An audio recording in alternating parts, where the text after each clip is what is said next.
Hello, everyone. Today's topic, children of this century. Today, let's discuss something that has been on my mind a lot. It's a topic that touches all of us, whether we are parents, teachers, or simply observers of the world we live in. Let's talk about the children of the century. It's often said that the children today are more pampered than ever before, or children these days are quite damaged. But why is that so?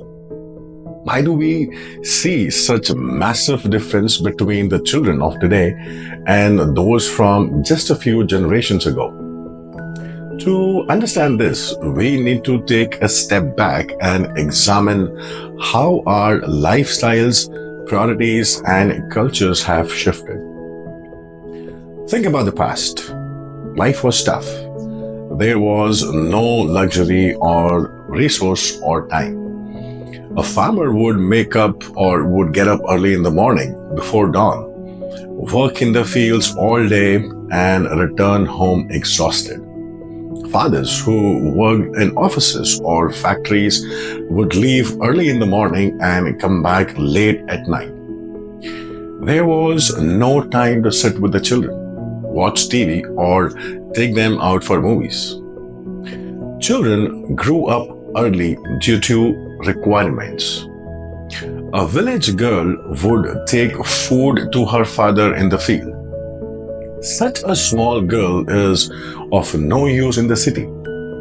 You cannot trust her to eat her own food properly. It itself seems difficult. At a small age, the village girl starts cooking food for the house. And perhaps your daughter does not even know how to eat. Sitting in front of her on the table, her mother or her grandparents or the domestic servants have to feed her. At an age when today's city children are still learning how to tie their shoelaces, the experiences of village children teaches them responsibility and maturity. The strange thing is, the psychologists have observed something fascinating.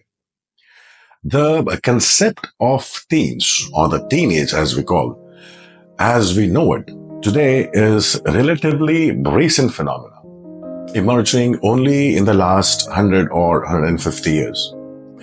In earlier times, children as young as 7 or 8 began contributing to their households, whether by working in the fields or assisting with the other responsibilities.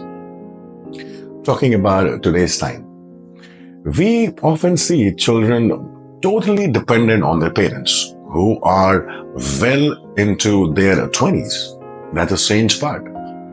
They have grown familiar to a life of comfort where most of their needs and wants are met without much effort on their part. By the time they are 25, they have spent nearly one third of their lives without the burden of responsibility. And when the time finally comes to face the real world, the transition can be overwhelming.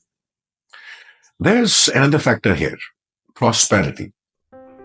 Take a look at the countries like the United States or the regions in Europe. Prosperity has brought convenience, but it has also brought its own set of challenges. When children are given everything they ask for, I'm sorry, I have a little bad throat. Now, when the children are given everything they ask for, from bicycle to cars, from gadgets to parties, they sometimes lose the ability to value hard work and discipline. Statistically, young people aged 18 to 25 are involved in the most car accidents and crimes. This is not surprising when you think about it.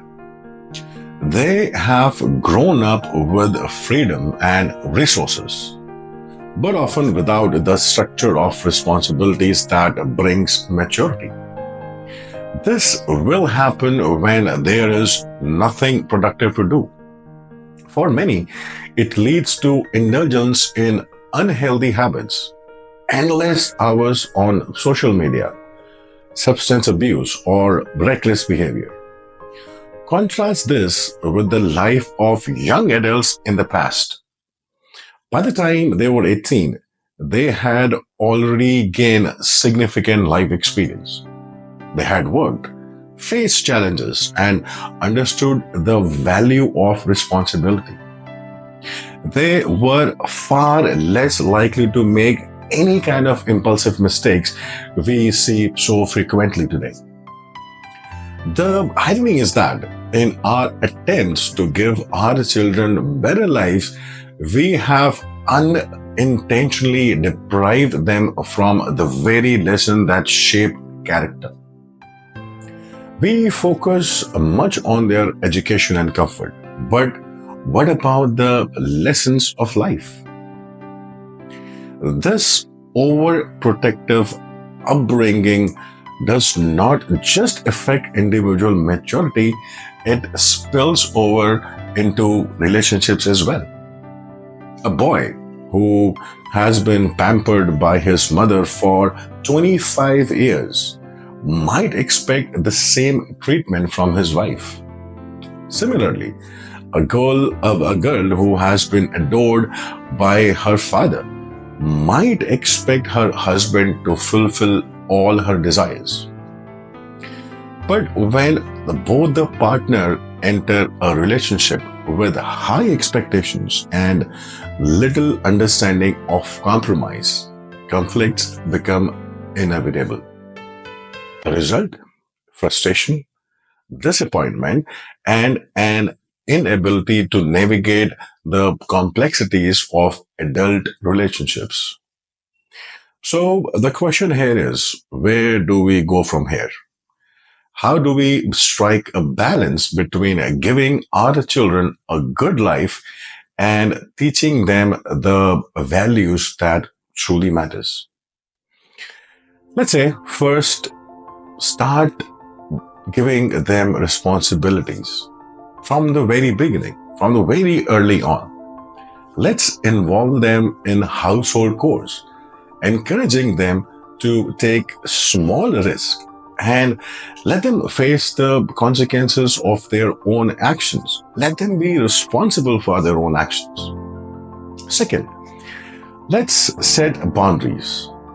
Love does not mean saying yes to everything and every time. Sometimes saying no is the most loving thing we can ever do. And finally, let's lead by example.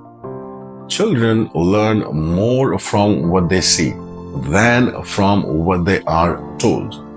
I'm sure you might have observed. If we demonstrate discipline, respect, and resilience, they will naturally observe these qualities as well. The children of this century are not beyond hope. They are bright, talented, and full of potential. But it's up to us to guide them, to help them grow into responsible and empathetic adults. The time to act is now. Let's give them the tools they need to succeed, not just in their careers, but in life as well. Give this video a thumbs up if you thought it was helpful and it was useful. And please forward it to some of them you believe could get benefit out of it. And don't forget to subscribe to Talk Healing and do press the bell icon for more conversations like this so that you can get all the updates. And thank you for spending your valuable time with me today. So until next time, take care, keep healing, and God bless you all. Bye.